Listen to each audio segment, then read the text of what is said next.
తెలంగాణ వ్యాప్తంగా రెండో రోజు జూనియర్ డాక్టర్ల సమ్మె కొనసాగుతోంది. ఉస్మానియా ఆసుపత్రి వద్ద జూడాల నిరసన వ్యక్తం చేస్తున్నారు. ఉస్మానియా ఆసుపత్రి పాత బిల్డింగ్ వద్దు, కొత్త బిల్డింగ్ కావాలంటూ డిమాండ్ చేస్తున్నారు జూడాలు. విధులను బహిష్కరించారు. సీఎం రావాలి, సీఎం మాట్లాడాలి అంటూ నినాదాలు చేస్తున్నారు జూడాలు.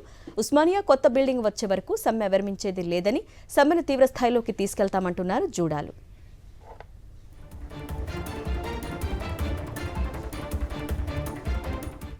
మరిన్ని డీటెయిల్స్ మా ప్రతినిధి సుస్మిత అందించడానికి సిద్ధంగా ఉన్నారు. సుస్మిత, జూడాలు ఏం చెప్తున్నారు?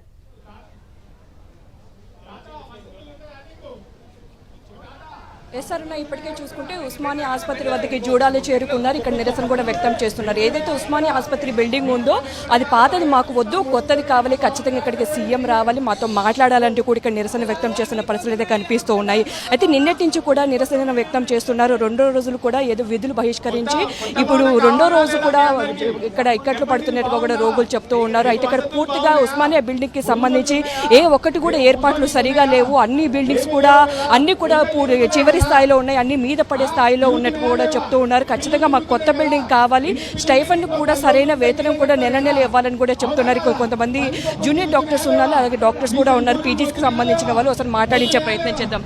చెప్పండి, ప్రధానంగా మీ డిమాండ్ ఇప్పుడు మొత్తం ర్యాలీ నిర్వహిస్తూ ఉన్నారు. ఇక్కడ ఉన్న ప్రాబ్లమ్స్ ఏంటండి? ముఖ్యంగా తెలంగాణ జూడా అనేది నిన్నటి నుంచి సమ్మెకు దిగింది. ఆ సమ్మెలో భాగంగా ఎన్నో మాకు డిమాండ్స్ ఉన్నాయి. దాంట్లో మెయిన్గా మాకు ఉస్మానియా నుంచి ఏంటి అని అంటే Osmania general hospital building new building అనేది కట్టడం అనేది. ఈ బిల్డింగ్ గురించి మేము 10 సంవత్సరాల నుంచి కష్టపడుతూనే వస్తున్నాము. అయ్యా మీకు కొత్త బిల్డింగ్ కట్టించండి అయ్యా అని మేము ఎన్నోసార్లు విన్నపించాము. కానీ ఏ ప్రభుత్వం కూడా మాకు ఒక రెస్పాన్స్ లేదు. అంటే ఎందుకు చెప్తున్నాం అంటే ఇదేదో మా కోసం కాదు, మా సొంత ప్రాణాల కోసం కాదు.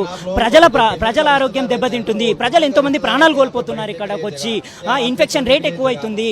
చాలా మంది వచ్చిన వాటికంటే ఎక్కువ వచ్చిన ప్రాబ్లం కంటే ఎక్కువ ఇక్కడ వచ్చి ఇంకో ప్రాబ్లం తెచ్చుకొని వాళ్ళు సీరియస్ అయిపోయి వాళ్ళు ఎన్నో డెత్లు అయ్యే ఛాన్సెస్ ఉన్నాయి. అయ్యా మాకు ఒక బెడ్ లేదు, ఒక స్పేస్ లేదు, ఒక వెంటిలేటర్ లేదు, మాకు కల్పించండి అని ఎన్నో రోజుల నుంచి మేము విన్నపించుకుంటున్నాము. కానీ మాకు ఇంకాను రెస్పాన్స్ రాకపోయేసరికి మాకు ఇంకొక ఆప్షన్ లేకుండా మేము ప్రొటెస్ట్కి దిగడం జరిగింది. ఈ ప్రొటెస్ట్లో భాగంగా మేము ఎన్ని రోజులైనా సరే ఈ ప్రొటెస్ట్ను కొనసాగిస్తాము. ఈ మా యొక్క కార్యాచరణ వాళ్ళ యొక్క కార్యాచరణలో భాగంగా వాళ్ళు వచ్చి మాకు ఇక్కడ శంకుస్థాపన చేసి ఒక ఫౌండేషన్ స్టోన్ ఏదైనా మంచి ప్లేస్ చూసి వేసేంత వరకు మేము మా సమ్మె కొనసాగిస్తాము. ఈ ఓపీ బిల్డింగ్ ఒకసారి ఓపీ బిల్డింగ్కి వెళ్ళి కావాలంటే చూడండి ఎంతమంది ప్రజలు అక్కడ ఎఫెక్ట్ అవుతున్నారు. ఐపీ బిల్డింగ్ ఏ చర్చలలో కూడా మాకు ఒక ఫుల్ఫిల్ ఏమనేట్ అనేది ఏం చేయలేదు. అంటే ఇది మా చేతుల్లో లేదు, ఇప్పుడైతే ఇది కాదు అన్నట్లే చెప్తున్నారు.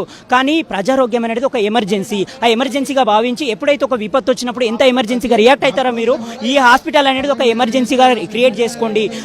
వెంటనే జియో రిలీజ్ చేయండి. ఈ బిల్డింగ్కి కావాల్సినటువంటి ఏర్పాట్లన్నీ చేసి ఫౌండేషన్ స్టోన్ వేయాలని మేము గవర్నమెంట్ కోరుతున్నాము. విధులకు వెళ్ళండి, చూస్తాము, పేపర్ ప్రకటన కూడా విడుదల చేస్తూ ఉన్నారు. అయితే మీకు ఖచ్చితంగా బిల్డింగ్ వచ్చేంత వరకు కూడా స్టోన్ పడితేనే మేము వెళ్తాము విధులకు అని చెప్తున్నారు. సో రోగులు కూడా చాలా ఇబ్బందులు అయ్యే అవకాశం ఉంది.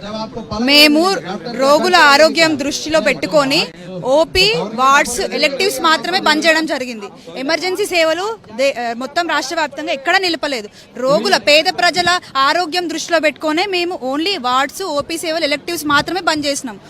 ఇంకా మేము బంద్ చేయలేదు. మాకు ఒక కొత్త హాస్పిటల్ కావాలి. రాబోయేది డెంగ్యూ సీజన్. మీరు డెంగ్యూ సీజన్లో ఇక్కడికి వచ్చినారంటే ఇక్కడ వరకు వాటర్ ఉంటాయి, మీరు సరిగ్గా నడవడానికి పరిస్థితి. పేషెంట్స్ కానీ పేషెంట్ అటెండెన్స్ కానీ ట్రీట్మెంట్ చేసే డాక్టర్స్ కానీ నడవడానికి రాదు. డ్రైనేజ్ వ్యవస్థ బాగుండదు ఇక్కడ. సో మేము ఒకటే కోరుతున్నాం, ఒకవేళ ఈ భవనం అన్నది సడన్ గా ఒకవేళ కూలిపోతే ఒకటేసారి 1000 మందికి పైగా రోడ్డు మీద పడతారు. డాక్టర్స్ ఇక్కడ ఉండడానికి ఉన్న ప్రాబ్లమ్స్ ఏంటండి? ముఖ్యంగా డాక్టర్స్ ఇక్కడ ఉండడానికి ప్రాబ్లమ్స్ ఇక్కడ సరైన హాస్పిటల్ ఫెసిలిటీస్ లేవండి. అండ్ డాక్టర్స్కి కనీసం పడుకోవడానికి డ్యూటీ 24 అవర్స్ డ్యూటీ చేసిన తర్వాత కనీసం రెస్ట్ తీసుకోవడానికి వాళ్ళకి ఒక రూమ్ లేదు, సరైన వాష్రూమ్స్ లేవు, డ్రింకింగ్ వాటర్ ఫెసిలిటీస్ లేవు. ఇంత ఇబ్బందిలో మేము బతుకుతూ కూడా పేషెంట్కి ద బెస్ట్ కేర్ ఇవ్వాలని ట్రై చేస్తున్నాము. మాకు ఇంకా హెల్ప్ చేసి మాకు ఒక కొత్త భవనం ఇచ్చి మంచి ఫెసిలిటీస్ ఇస్తే మేము ఇంకా పేషెంట్ని బాగా చూసుకుంటామన్న నమ్మకంతో మేము గవర్నమెంట్ని ఇవాళ రిక్వెస్ట్ చేస్తున్నాము. ప్లీజ్ మాకు కొత్త భవనం కావాలి. మొత్తంగా సమ్మెను అయితే తీవ్రతరం చేస్తాం. మాకు ఖచ్చితంగా కొత్త బిల్డింగ్కి సంబంధించిన ఫౌండేషన్ స్టోన్ అయితే పడాలి. పడితేనే మేము విధులకు వెళ్తాము, లేకపోతే ఈ సమ్మెను తీవ్రతరం చేస్తామని కూడా ఇక్కడ చూడాలి చెప్పున్న పరిస్థితులు అయితే కనిపిస్తున్నాయి. Thank you.